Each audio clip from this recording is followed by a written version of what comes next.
আসসালামু আলাইকুম প্রিয় বিনিয়োগকারী ভাই বন্ধুগণ, আশা করি ভালো আছেন। তবে বাজার পরিস্থিতির বিশ্লেষণে আসলে কারোই হয়তো মন ভালো নেই।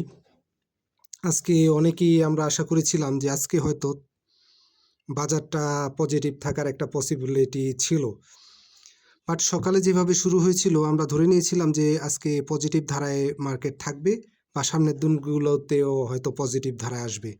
তবে দিন শেষে আজকে যা দাঁড়ালো তা হচ্ছে অ্যাডভান্স হচ্ছে 131টি, ডিক্লাইন হচ্ছে 194টি এবং আনচেঞ্জ 62টি। টোটাল ভলিউম হচ্ছে 385 কোটি টাকা। রাজনীতির সাথে পুঁজিবাজারের একটা ক্লোজ রিলেশন, এটা আপনারা অলরেডি সবাই জানেন। তারপরেও বিএনপির ভারপ্রাপ্ত মহাসচিব যেভাবে যেভাবে দেশে আসলো আর যত আয়োজন হলো, সব কিছু মিলিয়ে আমরা ভেবে নিয়েছিলাম হয়তো আজকের মার্কেটটা পজিটিভ হবে এবং মার্কেট হয়তো বা পজিটিভ ট্রেন্ডে আসবে। কিন্তু আজকে আমরা মোটামুটি সবাই হতাশ হয়েছি। যদিও 131টা অ্যাডভান্স হয়েছে, আসলে কিছু না কিছু সারা বছরই, বিগত বছরে এক বছরে যে হালচিত্র মার্কেটে, তখনও কিছু না কিছু পজিটিভ ধারায় ছিল এবং সেই অনুপাতে আজকেও ছিল। তবে ইন্ডেক্স 14.14 কারেকশন করেছে। এটা মার্কেটের জন্য ভালো কোনো কিছু না, এটা মার্কেটের জন্য একটা নেগেটিভ সাইন বলবো আমি।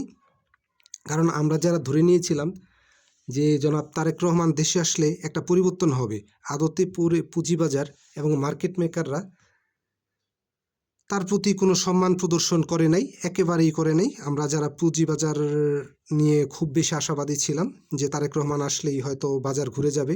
তবে আমি কিন্তু বিগত ভিডিওতে বলেছিলাম, আপনারা হয়তো শুনেছেন, অনেকে হয়তো শুনেন নাই, দেখে নিতে পারেন, যে গত বুধবারের কথা আমি বলেছিলাম যে যদি ইন্ডেক্স পজিটিভ ধারায় থাকে এবং যদি 15-20টা শেয়ার কমপক্ষে হোল্ড হয়, তবে মার্কেট ঘুরে যাওয়ার একটা পসিবিলিটি আছে।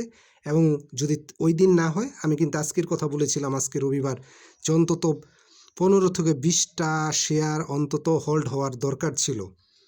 আজকের বাজার বিশ্লেষণ বা বাজারের পর্যবেক্ষণ করে এটা মোটামুটি ক্লিয়ার বলা যায়, মোটামুটি বলা যায় যে আমরা যেটা আশা করছি যে বাজার এখান থেকে অনেক দূর চলে যাবে, এরকম কিছু আসলে হবে না। আমি আবারও বলি, বাজার এখান থেকে ঘুরে যাবে, একদম আপ ট্রেন্ডে চলে যাবে, এরকম কিছু হওয়ার পসিবিলিটি নাই। আজকের বাজার মোটামুটি এটা শিওর করে দিছে। এখন বিগত সপ্তাহে যেহেতু বাজার নেগেটিভ ট্রেন্ডে ছিল, তো এই সপ্তাহের ভিতরে 2 দিন 3 দিন বা 4 দিন পজিটিভ ট্রেন্ডে থাকতে পারে, এটা স্বাভাবিক চিত্র। গত এক বছরেও কারো না কারোটা পজিটিভ ধারায় ছিল, কেউ না কেউ বাই সেল করছে এবং আজীবনে এটা করবে। কিন্তু অ্যাভারেজ যে একটা হিসেব, যে অ্যাভারেজ যে একটা ক্যালকুলেশন, আজকের বাজারের যে চিত্র, এতে ক্লিয়ার হয়ে গেছে নির্বাচনকালীন বাজার এরকমই যাবে। বিগত 6 মাস 1 বছরে যেমন গেছে, নির্বাচনকালীন বাজার এর থেকে খুব একটা পরিবর্তন হবে না। এবং সত্য কথা বলতে কি, আমরা সত্য কথা শুনতে পছন্দ করি না, আমরা তোষামোদী কথা শুনতে পছন্দ করি। এটা আমাদের একটা বাঙালিদের একটা জন্মগত আসলে বৈশিষ্ট্য। সত্যির মুখোমুখি হতে চাই না, সত্যি শুনতেও চাই না। তবে সব মিলিয়ে বাজার যে পর্যায়ে আছে, বিগত 6 মাসে যেরকম ছিল ওই ধারাই বাজার আগামী 3 মাস বা নির্বাচনের পরে সরকার গঠনের আগ পর্যন্ত এইভাবেই চলবে। এখান থেকে আপনারা কিছু কিছু হয়তো ট্রেড করতে পারবেন, বুঝে বুঝে যদি এন্ট্রি নিতে পারেন, কম বেশি প্রফিট করা যাবে। কিন্তু ঢালাওভাবে যে আমরা ধরে নিছি যে এখান থেকে আপট্রেন্ডে বাজার যাবে আর যাবে, আগের পর্যায়ে যাবে, বাজার প্লে হবে, বাজার প্লে করবে, এরকম কিছুই হবে না। আজকে বাজার এটা মোটামুটি নিশ্চিত করে দিছে। আমি বলবো যে মোটামুটি নিশ্চিত করে দিছে যে বাজার যেভাবে চলতেছে এরকমই চলবে। বিগত এক বছরও কিন্তু কারেকশনের পরে মাঝে মাঝে বাজার আপ ট্রেন্ডে গিয়েছে, কিন্তু সেটা কন্টিনিউ করে নাই, হয়তো কিছুদিন গিয়েছিল আবার ডাউন ট্রেন্ডে চলে আসছে। তবে নির্বাচনকালীন বাজারটা এরকমই যাবে, খুব বেশি আপ ট্রেন্ড বা আশাবাদী হওয়ার মতো কিছু নাই। আজকের বাজারে মোটামুটি এটাই বোঝা গেছে যে আগামী নির্বাচন পর্যন্ত বাজার এরকম আপস অ্যান্ড ডাউনই হবে।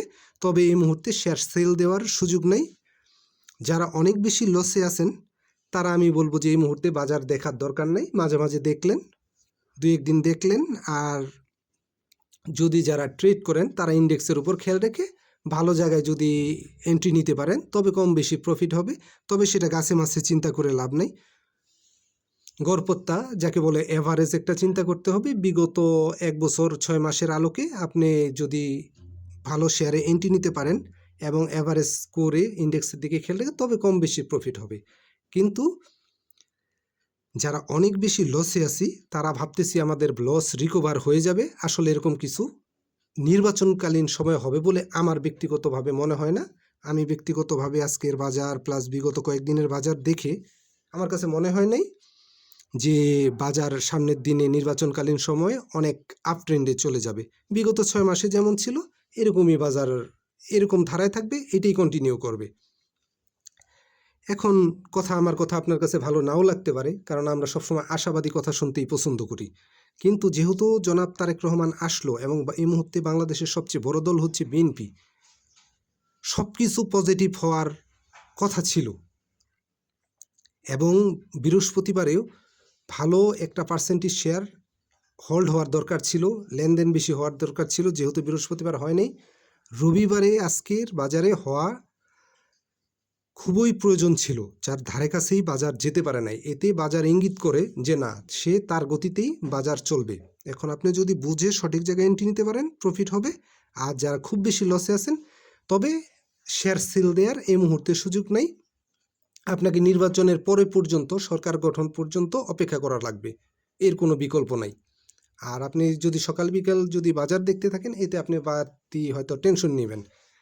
তাছাড়া বড় লসে যারা আছেন তাদের আশা মানে খুব বেশি কিছু এই মুহূর্তে হবে না।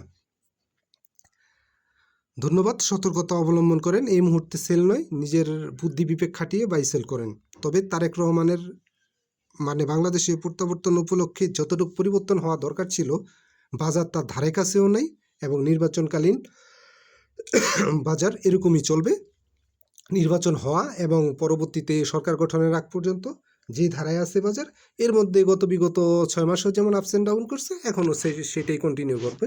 ধন্যবাদ, ভালো থাকেন।